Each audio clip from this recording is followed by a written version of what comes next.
carrying signs, and strutting their stuff. Dozens of dudes donning pretty pumps to take a stand and step up to walk a mile in her shoes. This was no walk in the park. I bet this was the first time you ever put on heels. Yeah. What's the hardest part about it? Probably the home stretch because you could see it and then you're like, I gotta get there, but it hurts so much. How did it make you feel out there in your heels? Pretty good. I'm still wearing them, So not too shabby.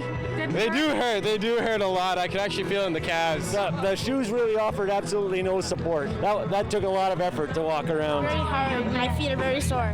And while it may have raised some eyebrows, the intent is to raise awareness of a heavy topic. It's a fun way to call attention to a very grave issue, but not to make light of the situation.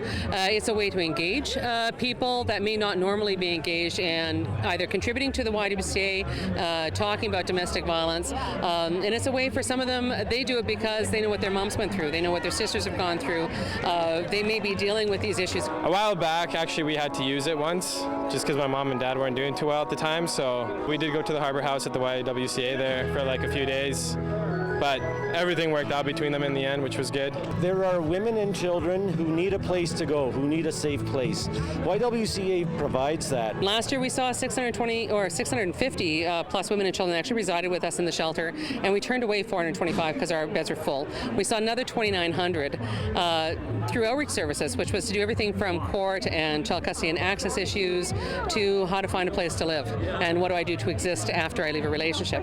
So this is an issue that's really prevalent in southern Alberta, and it's an issue that's prevalent across Canada. Show those things off.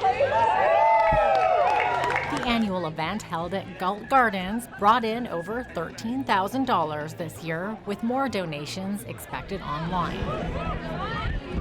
And one of the top fundraisers, 8-year-old Dayton Murakami. I want to know how you raised all that money. Well, most of it was my grandma. She emailed a lot of people. That's how I got most of my money, actually. We can't deny we're doing this to raise funds for our services at the YWCA. There's about $400,000 between small grants and donations that we have to get in the door for our domestic violence services. So that's for YWCA Harbor House Women's Emergency Shelter, our outreach services, our Project Child Recovery Program, and our safe visitation site. So this event really calls attention and gets people talking about domestic violence. It also is a way to let society know that it's not just a women's issue. This is a societal issue. It's a $7 billion cost to Canada every year to deal with domestic violence.